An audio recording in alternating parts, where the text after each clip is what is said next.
Sir, home minister Anitha Vangalapudi గారితో సునీత గారు భేటీ కావడం ఈ చర్చలకు దారితీసింది సార్. ఎందుకు భేటీ అయ్యారు అని చెప్పేసి, అంటే వివేక హత్య కేసుకు సంబంధించి వీళ్ళు చర్చలు జరిపారు అని అంటున్నారు. మరి ఈ భేటీ పైన మీ ఒపీనియన్ ఏంటి? మరి వివేక హత్య కేసు ఏమన్నా కొలిక్కి వచ్చే ఛాన్స్ ఏమన్నా ఉందంటారా సార్? కొలిక్కి రావడం అంటే ఒక రకంగా ఎలక్షన్ ప్రామిస్ అది. ఎన్నికల సందర్భంగా తెలుగుదేశం పార్టీ, భారతీయ జనతా పార్టీ, జనసేన కూటమి కలిసి కట్టుగా ప్రజలకి పర్టికులర్గా కడప ప్రాంతంలో విపరీతంగా ప్రచారం చేశారు దీన్ని. ఒక రకంగా కడప పార్లమెంటు నియోజకవర్గానికి జరిగినటువంటి ఎన్నికలో భూపేష్ రెడ్డికి ఆ స్థాయి ఓట్లు రావడం, ఆయన ప్రచారం చేయలే, రోడ్డు మీదకి రాలా. ప్రచారం కోసం కేటాయించిన నిధులన్నీ ఆయన దగ్గరే ఉన్నాయి. ఆయన విచిత్రంగా సెకండ్ ప్లేస్లోకి వచ్చాడు. అంటే కాంగ్రెస్ ఓటు బ్యాంకు కూడా అటు ట్రాన్స్ఫర్ అయింది. సునీత గారు సపోర్ట్ చేసినటువంటి షర్మిల గారికి పల్లా ఇద్దరూ కలిసి హోరెత్తించినటువంటి ప్రచార ఫలితం కూటమికి వరంగా మారినటువంటి సందర్భం మనం చూసాం.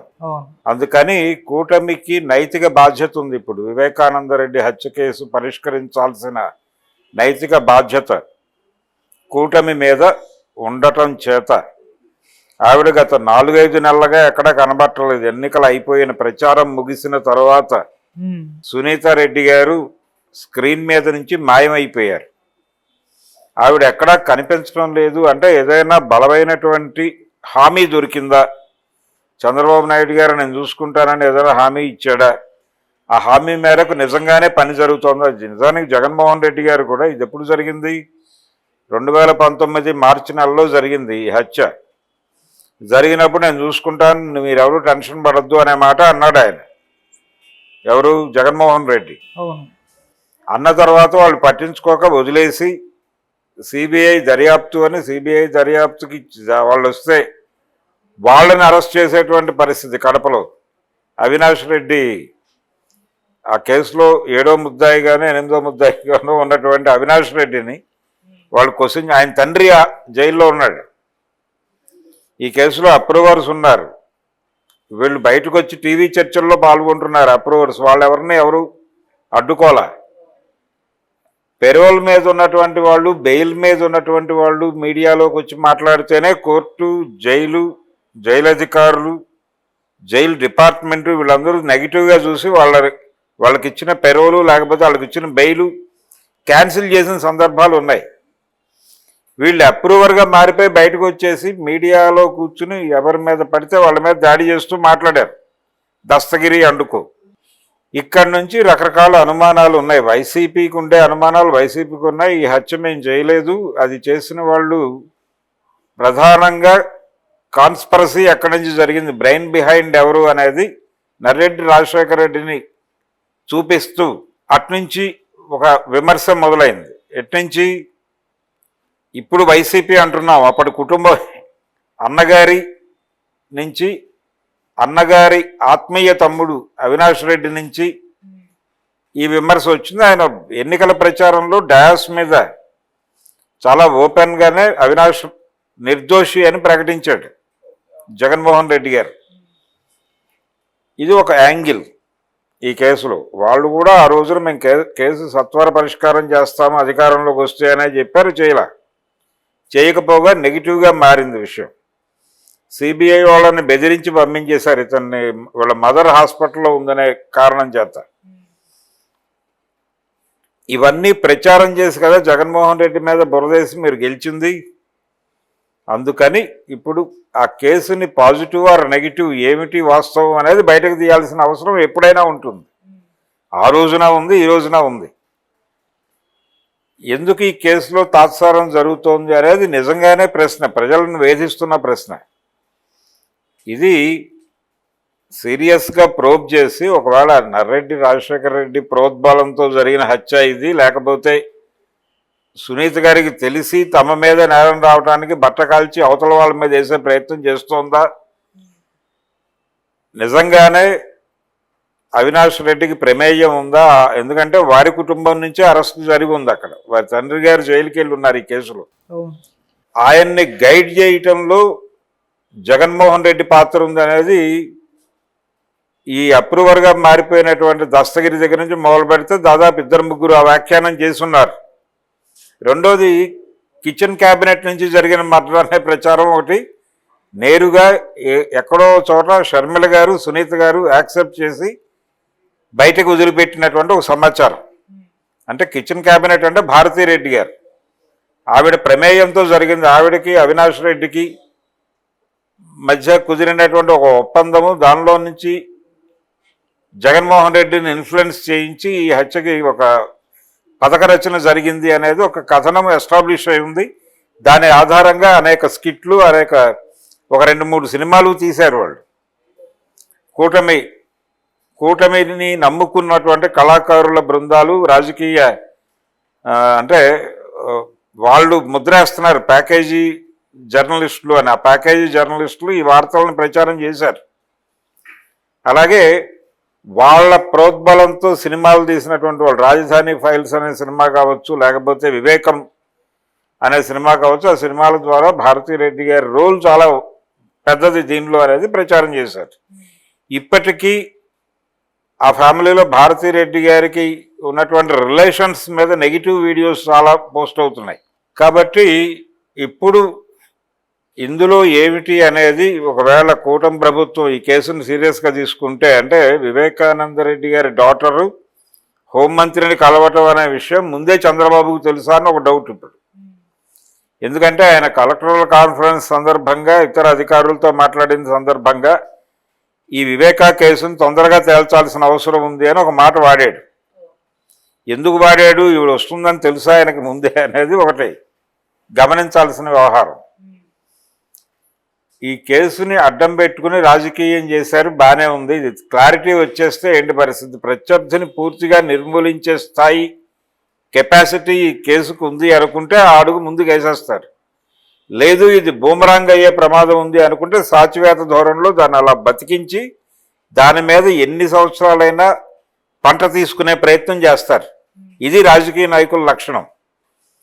అందుకని ఇమ్మీడియట్గా తేలిపోవాలి కేసు అనుకోవడం అన్ని సందర్భాల్లోనూ కుదిరే పని కాదు. వివేకానంద రెడ్డి కేసుకి ఆ పొటెన్షియాలిటీ ఉంది కాబట్టి దాన్ని ఎంతకాలం లైవ్లో ఉంచుతున్నారు. ఇన్నేళ్ళు 2019 నుంచి ఇప్పటి వరకు కేసుకు సంబంధించి ఒక్కడుగు ముందుకు పడలేదు. అరెస్ట్ అవుతున్నారు, అప్రూవర్లుగా మారుతున్నారు, బయటకు వచ్చేస్తున్నారు, బెయిల్ తీసుకుంటున్నారు, బయటకు వచ్చేస్తున్నారు తప్ప స్థిమితంగా దీని మీద దర్యాప్తు జరుగుతోంది అనేటువంటి కాన్ఫిడెన్స్ డిపార్ట్మెంట్ జనాలకు కల్పించాల. దీన్ని చూడాలి, ఈ యాంగిల్లో చూడాలి ఆ కేసుని. ఆవిడ కూడా ఎంతసేపు ప్రభుత్వాల మీద డిమాండ్ చేస్తోంది, తొందరగా తేల్చేసి మేం చెప్పిన వాళ్ళని లోపలేయించండి అని అంటోంది ఆవిడ. సునీతారెడ్డి గారు అంటే ప్రధానమైనటువంటి A1 అవినాష్ రెడ్డిని పెట్టేస్తే ఆవిడ హ్యాపీ. ఎందుకు ఆ కోరిక కోరుతోంది అనేటువంటి ప్రోబ్ చేయాల్సిన అవసరం పోలీస్ డిపార్ట్మెంట్కి ఉంది. అయినప్పటికీ వాళ్ళు చేయట్లా.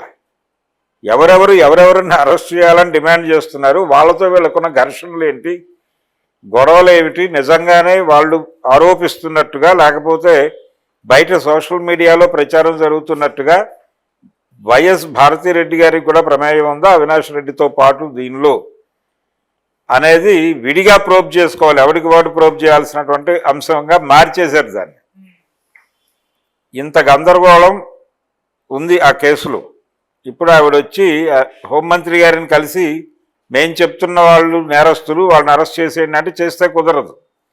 కోర్టుకి సాక్ష్యాధారాలు చూపించాలి. మేము చేసిన దర్యాప్తులో ఇవి బయటపడ్డాయి, వీటి ఆధారంగానే అరెస్ట్ చేశామని చెప్పుకోవాల్సిన నైతిక బాధ్యత పోలీసులకు ఉంటుంది. అందుకని దానికి సంబంధించిన గ్రౌండ్ ఉందా లేదా అనేది చెక్ చేసుకోకుండా ఎటువంటి ముందడుగు వేయలేరు. ఆల్రెడీ ఒకసారి జరిగి దెబ్బతిని ఉన్నటువంటి కేసు అది. అందుకని ఇప్పుడు కొత్త తప్పటడుగు లేసే పరిస్థితిలో అక్కడ డిపార్ట్మెంటు లేదు, హోమ్ మినిస్ట్రీ కూడా లేదు.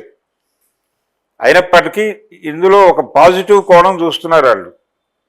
తమ పార్టీకి తమ ప్రభుత్వానికి శత్రువైనటువంటి జగన్మోహన్ రెడ్డిని టార్గెట్ చేయడానికి ఇంకా దీన్ని లైవ్లో ఉంచితే అలా ఉంటుంది అని. మరికొంతకాలం ఈ కేసును బతికించడం ద్వారా జగన్మోహన్ రెడ్డిని టార్గెట్ చేయడానికి ఈజీగా ఉంటుంది. ఇదేదో బంగారు గుడ్లు పెట్టే బాతును ఒకేసారి కోసుకు తింటాం ఎందుకు అన్న ధోరణి ఏదో కనిపిస్తోంది.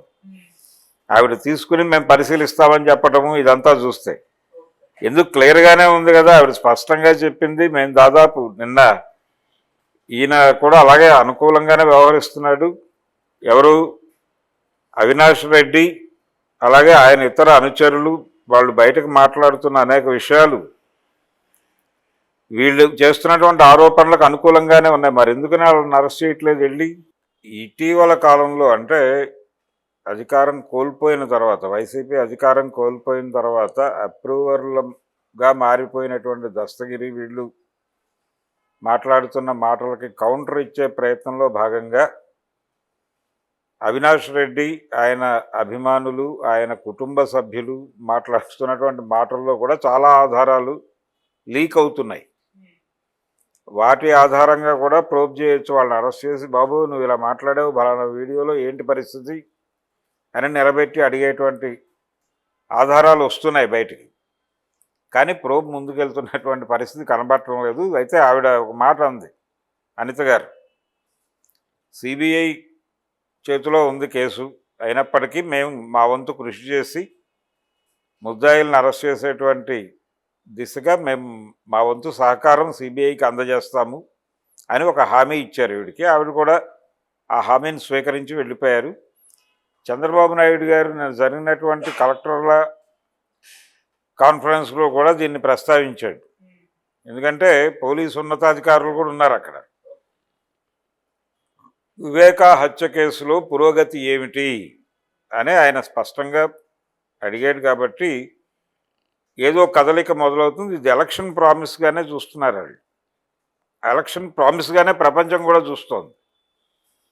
మీరు అధికారంలోకి వచ్చి 2 నెలలు దాటిపోయింది, 3వ నెలలోకి అడుగు పెట్టేశారు. కాబట్టి మిగిలిన సూపర్ 6 ఇవన్నీ ఎలాగైతే ఇప్పటికీ సాచివేత దూరంలో వ్యవహరిస్తున్నారో దీన్ని కూడా అలాగే చూస్తారా, సీరియస్గా పట్టించుకుంటారా అనే డౌట్లు సునీత గారికి వచ్చి ఉండొచ్చు. అందుకని వచ్చి ఒకసారి పరాకు చెప్దామని వచ్చుంటుంది ఆవిడ. ఇది పరాకు చెప్పడం కోసం వచ్చిన సమావేశం అని అర్థమవుతుంది. వాళ్ళిద్దరూ కార్డియల్గానే మాట్లాడుకున్నారు.